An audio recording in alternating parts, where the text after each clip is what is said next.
नहीं जान लेंगे। तो आज का सेशन स्टार्ट करते हैं। एक ना जैसे ही ना जो हम मिडिल क्लास एकदम लोअर मिडिल क्लास के लोग हैं, हमारे पेरेंट्स की ना हमसे बड़ी अपेक्षाएं होती हैं। जैसे ही हम 14-15 साल के होते हैं ना, हमें एहसास होने लगता है कि हम पे जिम्मेदारियां आ गई। कई बार अपने पापा के मुंह से सुनते हैं, अपने मम्मी के मुंह से सुनते हैं कि यार अब मेरा बेटा बड़ा हो गया, अब मेरी टेंशन खत्म होने वाली है। और उनकी ये बातें सुनते सुनते हम टेंशन में आ जाते हैं कि हमें एहसास हो जाता है जिम्मेदारियों का। अब अभी 2 दिन पहले मेरे पास एक पेरेंट्स आए, उन्होंने मेरे से एक बड़ी अच्छी बात कही कि कह रहा उसको जिम्मेदारियों का तो एहसास है, उसको पता है पापा के पास पैसे नहीं है, मम्मी के पास पैसे नहीं है, जिद नहीं करता, लेकिन पता नहीं क्यों पढ़ाई पे ध्यान नहीं देता। तो सबसे पहला ऑप्शन आता है जैसे ही बच्चा 10वीं करता है कि भैया साइंस ले, कॉमर्स ले, आर्ट्स ले। ये प्रश्न आता है। मैं कहता हूं ये क्वेश्चन ही गलत है। जरूरी नहीं है कि आपने साइंस ली तो आप सक्सेसफुल हो जाओगे, और जरूरी नहीं है तुमने आर्ट्स ली तो तुम फेल हो जाओगे जीवन में। ऐसा जरूरी नहीं है। इस बात को मैं आपको एक छोटी सी कहानी से सुनाता हूं। एक लड़की थी, उसने 10th क्लास में 92% मार्क्स अचीव किए। तो उन दिनों बड़ी उसकी आसपास तारीफ हुई। उसके पिताजी जो थे बैंक में छोटे से क्लर्क थे, तो बहुत खुश हुए। अब जैसा कि हमारे समाज में एक धारणा बनी हुई है कि भैया बहुत अच्छे नंबर आए तो तुम साइंस लो, उससे थोड़े कम आए तो तुम कॉमर्स लो, और उससे कम आए तो तुम आर्ट्स लो। ये धारणा ही मेरे हिसाब से बिल्कुल गलत है। अब उसके पिताजी का यह सपना था कि बेटी आके 92% नंबर आए हैं, इसको जो है हम बायोलॉजी दिलाएंगे और इसको डॉक्टर बनाएंगे। लेकिन उस लड़की ने कुछ और सोच रखा था। उसने कहा मैं आर्ट्स लूंगी। पिता हो गए खफा, क्योंकि पिता को ना क्या होता है कि अपने में नहीं, आसपास जो लोग बोल रहे होते हैं उनकी भी टेंशन होती है। तो अब उनके पिता को सब जिसमें के बाद सब ज्ञान दिए फिर रहे, तुम्हारी बिटिया 92% लाई है, उसको साइंस दिलाओ, डॉक्टर बनाओ, उसे डॉक्टर बनाओ। अब बाप और बेटी में हो गई तकरार।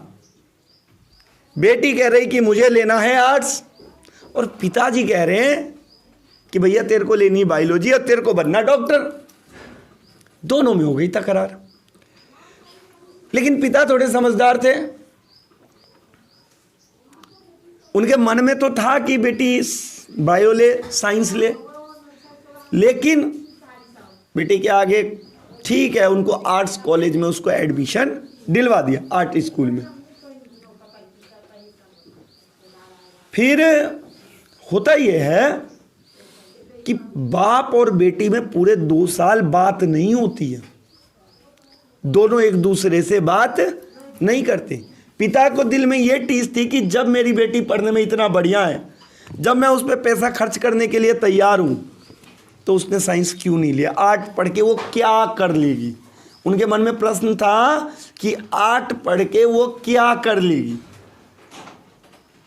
समझना, मेरी बात को ध्यान से सुनना। कहते हैं ना कि साइंस में जॉब है, कॉमर्स में जॉब डजंट मैटर क्या करता है अभी थोड़ी देर में आपको बताऊंगा मैं। तो जब उसकी 12th क्लास में 92%, 93% फिर से आए, तो पिताजी को एहसास हुआ कि बिटिया कुछ तो अच्छा कर रही है। फिर दोनों में थोड़ी बातचीत होने लगी, बातें चलने लगी। उस लड़की ने फिर बीए किया दिल्ली यूनिवर्सिटी से, गोल्ड मेडलिस्ट बनी। एमए किया, एमए में भी गोल्ड मेडलिस्ट बनी, और बहुत कम उम्र में उसने नेट क्वालिफाई कर लिया। क्या सिलेक्शन पा लिया, और बहुत कम उम्र में एक बढ़िया प्रोफेसर बन गई। अब आप सोचो कि क्या उसने साइंस लिया होता तो उसको सफलता मिलती, शायद ना मिलती। शायद पिताजी के दबाव में अगर वो साइंस ले लेती, पिताजी के दबाव में अगर वो साइंस ले भी लेती, क्या पता वो सेलेक्ट हो पाती, नहीं हो पाती, डॉक्टर बन पाती, नहीं हो पाती। और मैं एक ही बात कहता हूँ, आप ना किसी की मत सुनो कि आपको साइंस लेना है, आपको कॉमर्स लेना है, आपको आर्ट लेना है। आप ना एक बार अकेले में 1 घंटा बैठ के देखो कि आपको करना क्या है जीवन में।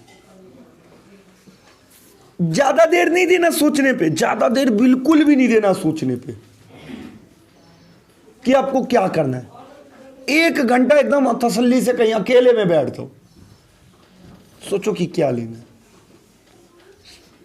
ये मत सोचो क्या लेना है, ये सोचो कि तुम्हें जीवन में करना क्या है, और डिसाइड कर लो कि मुझे साइंस लेनी है, कॉमर्स लेनी है या आर्ट। और एक रिक्वेस्ट है, आप जो भी लो ना उसे मन से पढ़ो।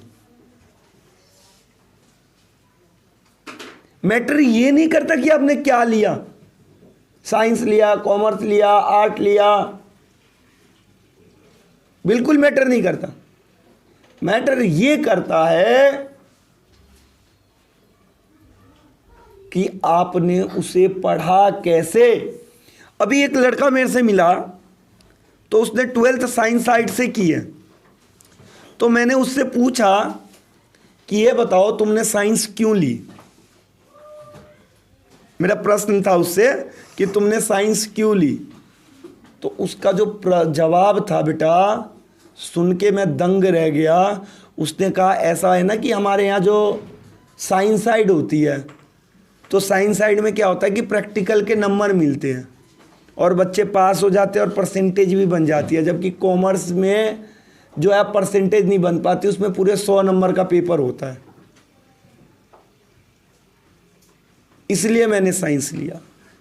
अब तुम ही बताओ कि इस वजह से कि प्रैक्टिकल के नंबर मेरे को मिल जाएंगे और मैं पास हो जाऊंगा, कोई साइंस ले ले तो क्या होगा? उसको कुछ होगा भाई?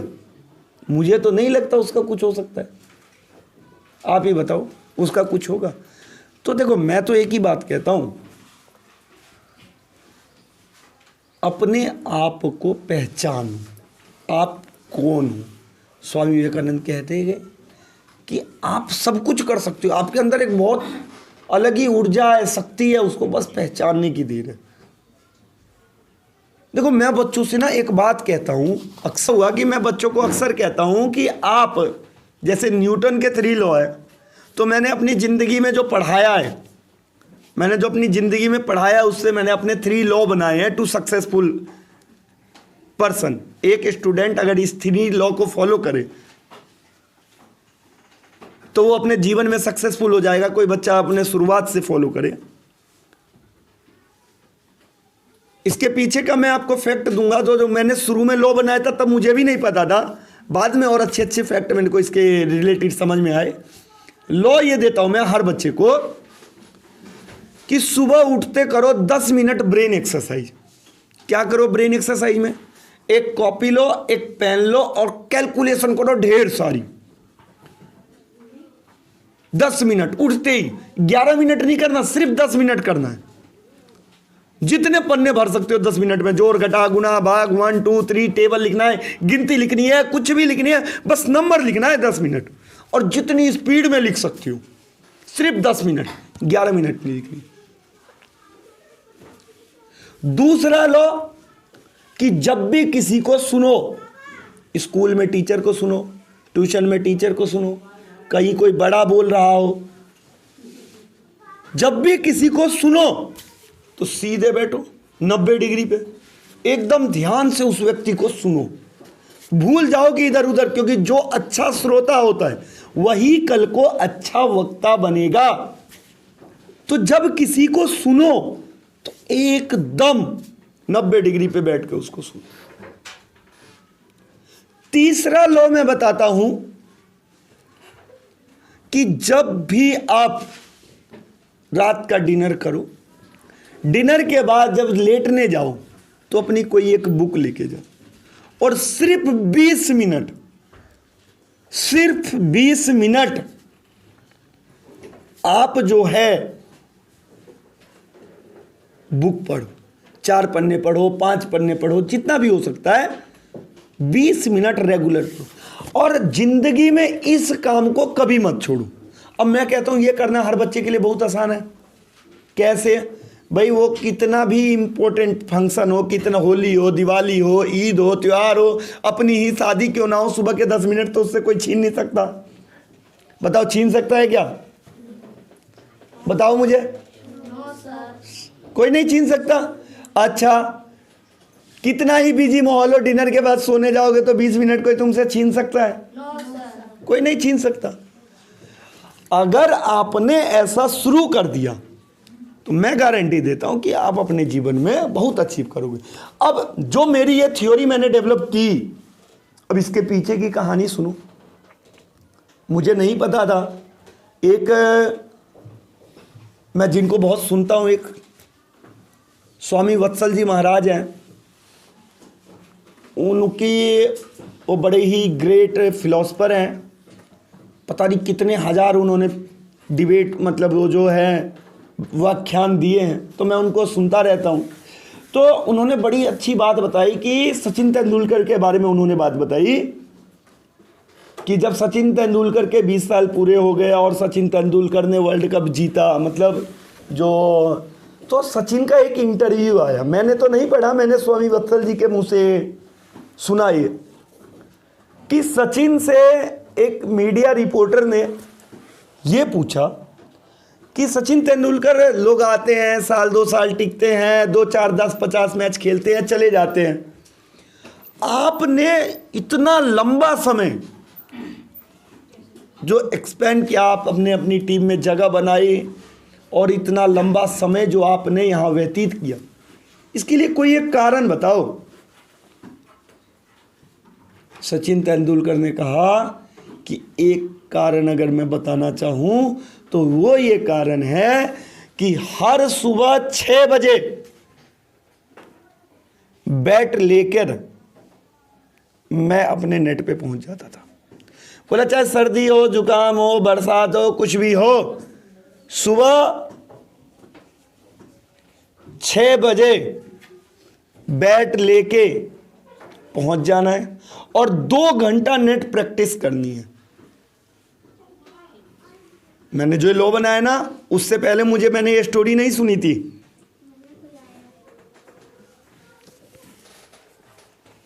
उससे पहले मैंने ये स्टोरी नहीं सुनी थी जब मैंने लॉ बनाया।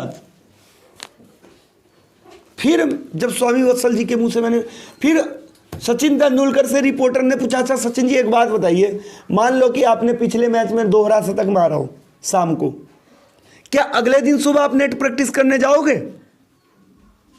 सचिन तेंदुलकर ने कहा कि मैटर ही नहीं है कुछ भी, चाहे मैं 0 रन बनाऊं, चाहे दोहरा शतक बनाऊं, सुबह 6 बजे, चाहे मैं घर पे रहूं, विदेश में रहूं, बाहर रहूं, सुबह 6 बजे बैट लेके मुझे नेट पे पहुंचना है तो पहुंचना है। और यही एक वजह है कि मेरा क्रिकेट में सिलेक्शन हुआ और यही एक वजह है कि पिछले 20 साल से मैं लगातार क्रिकेट खेल रहा हूं।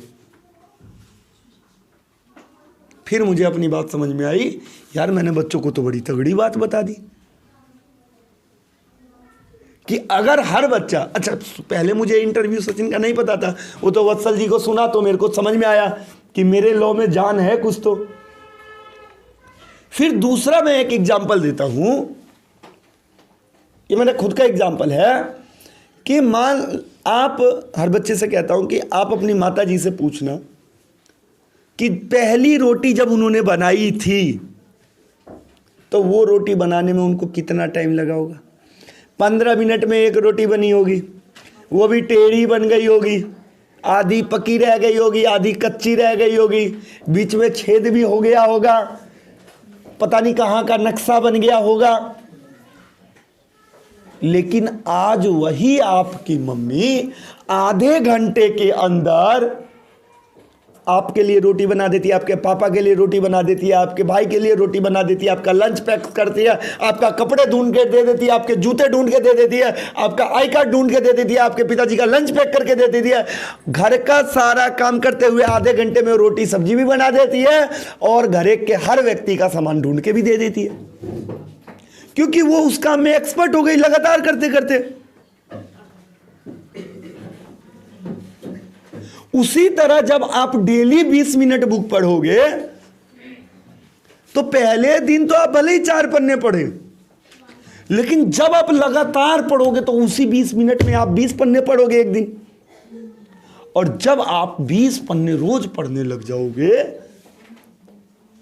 तो भैया आपकी तो मौज ही मौज, टाइम वही रहेगा, क्वालिटी बढ़ जाएगी कि नहीं बढ़ जाएगी? वही सुबह के 10 मिनट में जो आप 2 पेज भरते हो 5 पेज भरने लगोगे, 10 पेज भरने लगोगे। अब यहां पर यह मैटर करता है कि एक बच्चा, जब मैंने 2 साल पहले ये बात बताई थी, जब मैंने अचानक क्लास में पढ़ा रहा था, बच्चों को मोटिवेट करना था, तो ये बात मैंने जब बताई अचानक मेरे मुंह से निकली थी, फिर मैं उसको डेवलप कर गया।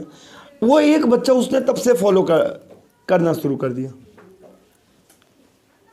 और आज की डेट में वो बच्चा ऐसा है कि अपने क्लास में तो मैथ में टॉप है ही, अभी भी मेडल लेके आया वो साइंस क्विज में। आप उससे पूछ दो 76 गुणे 35 48 गुणे 70 तुरंत बता देगा आपको विदाउट कैलकुलेशन, क्योंकि उसने जब सुनी उसने तब से फॉलो करना शुरू कर दिया। अब आप लोग आप सुन के चले जाओगे, कुछ अप्लाई नहीं करोगे तो कुछ नहीं होगा।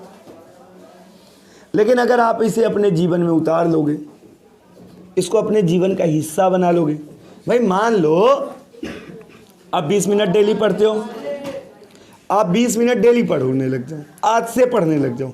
अब आप 11th में जो भी सब्जेक्ट लोगे, तो जब आप 20 मिनट डेली पढ़ोगे अपने सब्जेक्ट को, तो आप अपनी बुक को कम से कम 20 बार खत्म कर दोगे साल भर में।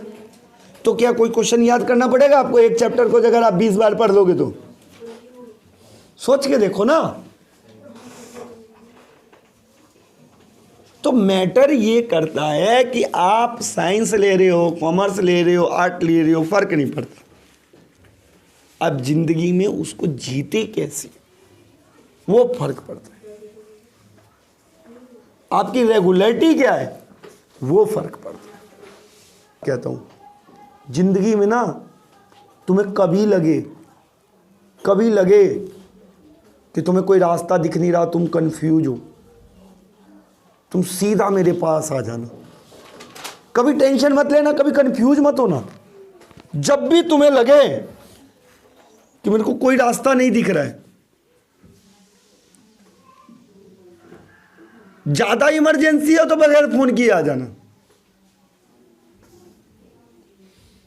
और ऐसे या आओ, क्योंकि हर समय मैं भी अवेलेबल नहीं रहता, लेकिन सुबह के समय अवेलेबल होता हूं 6 बजे 7 बजे। अब जरूर आ जाना। कभी भी जीवन में किसी बच्चे को लगे कि मैं बहुत टेंशन में हूं, मेरे को कुछ रास्ता नहीं मिल रहा है कि मैं क्या करूं, और बहुत बड़े उलझन में हो, तो मेरे पास आपके लिए, चाहे वो मेरा स्टूडेंट हो रेगुलर वाला या नहीं हो, फर्क नहीं पड़ता, आप आ जाना। अब के आसपास दोस्त को उनसे भी कहते ना कि भाई अगर जीवन में कन्फ्यूज हो और तुम्हें लगे, और इसका कोई फीस कोई वो नहीं, आप आ जाना बस जब भी आपको लगे। अब आपको बताऊं कि सरकारी नौकरियां बहुत कम होने वाली है, और होने वाली क्या हो गई हैं, और इसकी वजह सरकार नहीं हम हैं। हम सरकार को दोष देते हैं कि सरकारी नौकरी कम हो रही है, लेकिन इसकी वजह सरकार नहीं हम हैं। मैं आपको एक बहुत सिंपल एग्जांपल देता हूं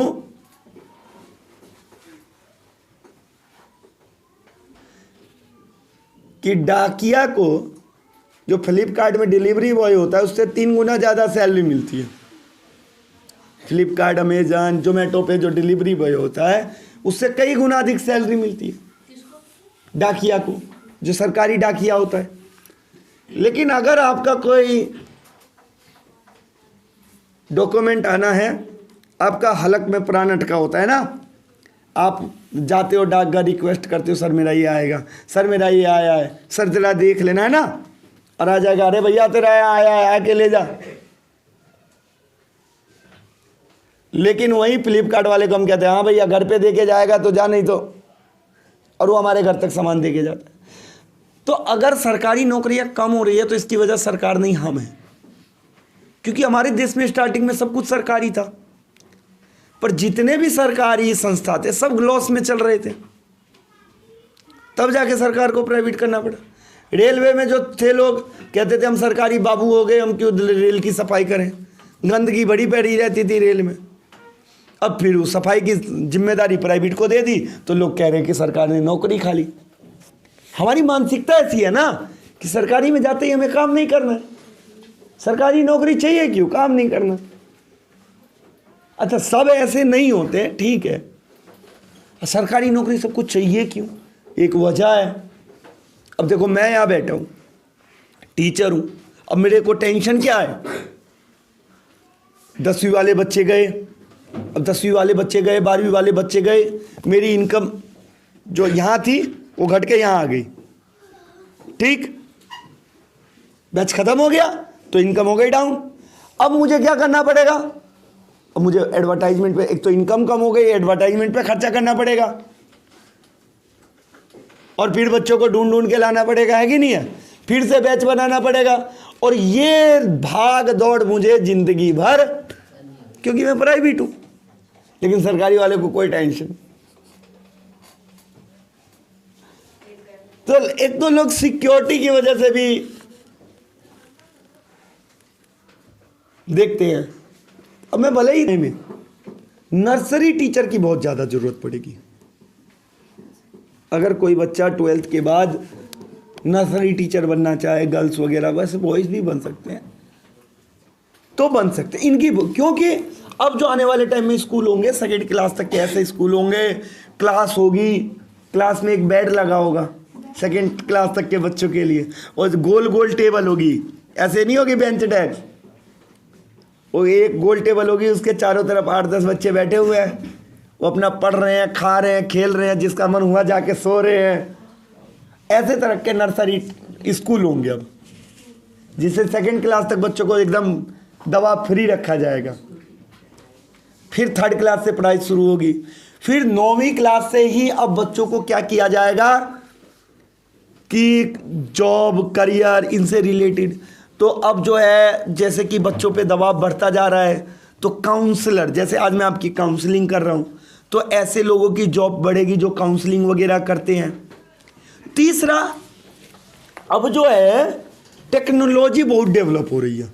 तुम देखो रोबोटिक्स आ रहे हैं, हर चीज़ में रोबोट घुस रहा है, हर चीज़ में सेंसर घुस रहा है। अब इनके लिए जो चिप वगैरह बनाई जाती है, तो हम विदेशों से खरीद के लाते हैं, अब हमारे ही देश में इसके प्लांट लगने शुरू हुए हैं।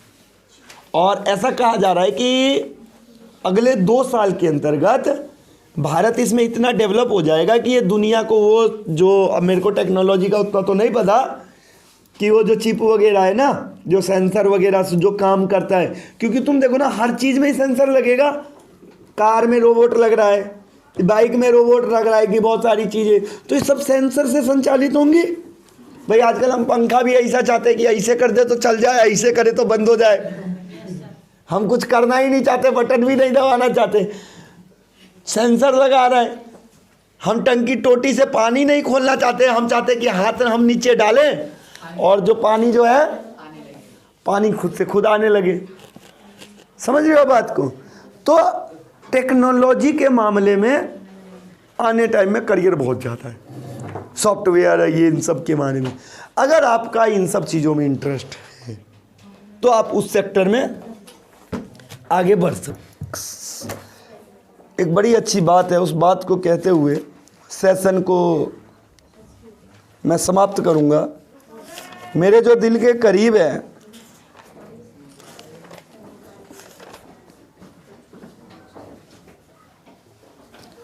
मेरे तो एक एक लाइन को मैं एक्सप्लेन करूंगा। और आपको मतलब बताता हूँ, और मैं कहता हूँ इन लाइनों को आप अपने जीवन का हिस्सा बना लें। रश्मि रथी दिनकर जी थे, उन्होंने एक बड़ी ही सुंदर रचना की, रश्मि रथी। कई बच्चों को नहीं पता होगा, मैं कहूँगा कि आप सभी को ये पढ़ना चाहिए। और ये पूरा पढ़ो ना पढ़ो, इसका जो एक भाग है वो आपको ज़रूर पढ़ना चाहिए, हर विद्यार्थी को पढ़ना चाहिए। और मैं आपको इसका मतलब बताता हूँ। आज मैं एक एक लाइन पढ़ के सुनाऊंगा, सिर्फ पढ़ के नहीं सुनाऊंगा, पढ़ के तो आप कहीं भी सुन लोगे, साथ में आपको मतलब भी बताता हूँ। तो दिनकर जी क्या कहते हैं? वसुधा का नेता कौन हुआ, भूखंड विजेता कौन हुआ, अतुलित यशक्रेता कौन हुआ, नव धर्म प्रणोता कौन हुआ। मतलब कौन बनेगा हीरो। प्रश्न की शुरुआत कहाँ से होती है कि कौन बनेगा विनर। वसुधा का नेता, नेता मतलब लीडर। भूखंड विजेता, कौन बनेगा विनर। अतुलित यशक्रेता कौन हुआ, कौन होगा जिसका यश चारों तरफ फैलेगा। नव धर्म प्रणोता कौन हुआ, कौन होगा जिसको दुनिया फॉलो करेगी। और इसका फिर वो जवाब देते हैं। तो आप सभी चाहते हो बनना, चाहते हो बनना, आप चाहते हो कि आप एक अच्छे लीडर बनो। लीडर मतलब एक अच्छा व्यक्तित्व आपको हो। आप चाहते हो एक विजेता बनो, आप चाहते हो कि दुनिया आपको फॉलो करे। तो रश्मि रथी की इन लाइनों का अगर आपने सुन लिया तो शायद, और मैं कहता हूं कि आज ये पंक्ति या तो मेरी डायरी लेके लिख लेना बैठ के, या फिर नेट आज के टाइम में कितना इजी सब कुछ कर दिया, ये पूरा मत लिखना, पूरा तो बहुत बड़ा है। और इस लाइन को डेली पढ़ना, सुनना। अब क्या कहते हैं दिनकर जी? वो सुधा का नेता कौन हुआ, भूखंड विजेता कौन हुआ, अतुलित यशक्रेता कौन हुआ, नवधर्म प्रणोता कौन हुआ। जिसने न कभी आराम किया, जिसने न कभी आराम किया, विघ्नों में रहकर नाम किया। जब विघ्न सामने आते हैं, सोते से हमें जगाते हैं। क्या कहते हैं? कौन बनेगा यशक्रेता? कि जो आराम नहीं करेगा, जो आराम करेगा वो कुछ नहीं बनेगा। ये शरीर है, इसका जितना उपयोग करना है कर लो।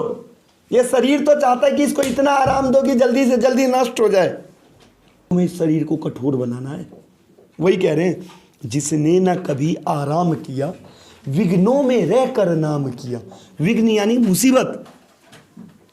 जब विघ्न सामने आते, जब प्रॉब्लम सामने आते तो हम डर जाते हैं। सोते से हमें जगाते हैं। विघ्न हमको क्या करते हैं? सोते से जगाते हैं। मन को मरोड़ते हैं पल पल, तन को झंझोड़ते हैं पल पल। सतपथ की ओर लगाकर ही जाते हैं, हमें जगाकर ही। जो मुसीबत है वो हमें जगा कर जाती है। क्या करके जाती है? जगा कर जाती है। वाटिका और वन एक नहीं। ध्यान से सुनना मेरी लाइन को। वाटिका और वन एक नहीं। अभी वाटिका क्या होता है? बगीचा। और वन क्या होता है? अब दो व्यक्ति हैं, एक वाटिका घूम के आया है, एक जंगल घूम के आया है। किसके पास ज्यादा एक्सपीरियंस होगा? किसके पास ज्यादा पावर होगी? क्योंकि जब वो वाटिका में घूम रहा होगा तो बस उसने तितलियां देखी, बड़ी मुलायम मुलायम सी, या दो चार फूल देखे।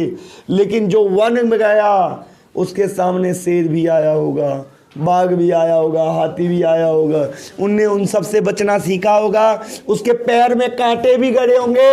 उसने चलते हुए वो देख के चला होगा कि कहीं नीचे कोई खतरनाक सांप ना आ गया है। तो किस पे ज्यादा पावर होगी भाई?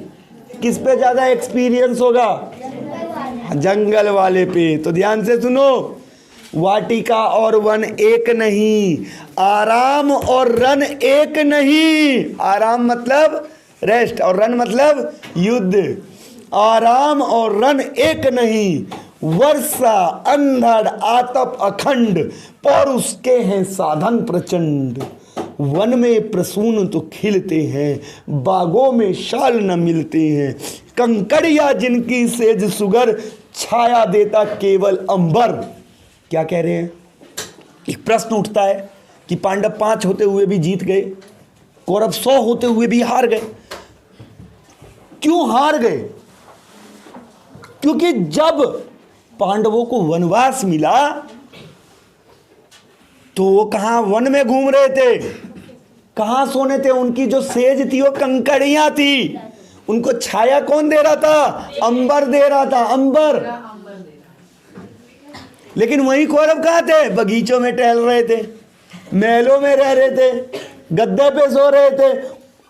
जहां उनको जंगलों में रोज नित नए राक्षसों से सामना करना पड़ रहा था और उनके तलवार रोज किसी से युद्ध कर रहे थे, वहां कौरवों की तलवारों में जंग लग रहे थे। समझ रहे हो बात को? जंग लग रहा था उनके उसमें। विपदाएं दूध पिलाती हैं, लोरी आंधियां सुनाती हैं, जो लाक्षागृह में जलते हैं वही सूरमा निकलते हैं। समझ गए? जिसको विपदाएं दूध पिलाती हैं, लोरियां कौन सुना रहा है? आंधियां। समझ रहे हो ना? जो लाक्षागृह में जलते हैं। वो कौरवों ने एक रचना की थी ना, जिसमें पांडवों को एक घर बनाया, महल सा, और उसको अलग तरीके से जिसमें तुरंत और उसमें डाल दिया, वो फिर सुरंग बना के निकले थे उसमें से। तो सीखा होगा ना उस मुसीबत से कुछ। अब देखो क्या कह रहे हैं, बढ़कर विपत्तियों पर छा जा मेरे किशोर मेरे ताजा। अब तुम्हें क्या करना चाहिए सुनना, दिनकर जी क्या कहते हैं? जीवन का रस छन जाने दे, तन को पत्थर बन जाने दे। मुलायम नहीं बनाना। जीवन का रस छन जाने दे, तन को पत्थर बन जाने दे। तू स्वयं तेज भयकारी है, तू स्वयं तेज भयकारी है, क्या कर सकती चिंगारी है। वर्षों तक वन में घूम घूम, ये मेरी बड़ी फेवरेट लाइन है, सुनना ध्यान से। वर्षों तक क्यों पांडव जीते? क्यों अर्जुन विजेता हुआ? क्यों वो विजेता हुए? सुनना ध्यान से। वर्षों तक वन में घूम घूम, वर्षों तक वन में घूम घूम, बाधा विघ्नों को चूम चूम, सह धूप घाम पानी पत्थर, सह धूप घाम पानी पत्थर। क्या क्या सहा उन्होंने? धूप सही, घाम मतलब पसीने, पानी बरसात, पत्थर ओले गिरते ना। सह धूप घाम पानी पत्थर, पांडव आए कुछ और निखर, पांडव आए कुछ और निखर। ध्यान से सुनना। वर्षों तक, मेरी फेवरेट लाइन है ये, ध्यान से सुनना। वर्षों तक वन में घूम घूम, बाधा विघ्नों को चूम चूम, सह धूप घाम पानी पत्थर, पांडव आए कुछ और निखर।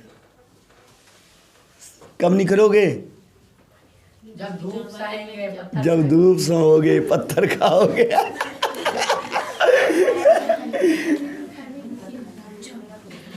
अब यही वो चीज है जो तुमको स्पेशल बना सकती है। Thank you for listening me.